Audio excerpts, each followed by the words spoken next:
High friends welcome to my channel. आज के सबाई के बोली एक रीडिंग कम्प्रिहेंशन आनसीन कराচ্ছি about diamond a little dug.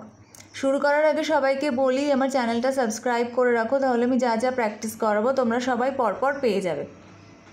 First देखो, राइट ट्रू और false. First, Newton had a little pet cat. False. Number two, Newton killed the dog. False. Number 3. The thing lying on the table was a stone. False. Number 4. Newton patted on the head of the dog with kindness. True. Number 5. Diamond jumped upon the table. True. B देखो, match the words with column A with their meanings in column B.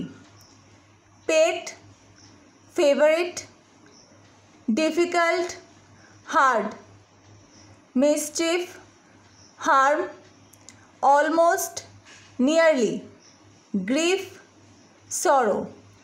Arrange करले होच्छे 3, 5, 4, 2, 1। Number C. Tick off the correct answer from the given alternatives. First, the thing lying on the table was a heap of papers. Number 2. When his master was gone, Diamond jumped upon the table. দুটোই C. আজকের ভিডিওটা কেমন লাগলো সবাই আমাকে অবশ্যই জানাবে। ভালো লেগে থাকলে একটা লাইক করে দেবে আর আমার চ্যানেলটা সাবস্ক্রাইব করে রাখো, তাহলে আমি যা যা প্র্যাকটিস করাবো তোমরা সবাই পরপর পেয়ে যাবে।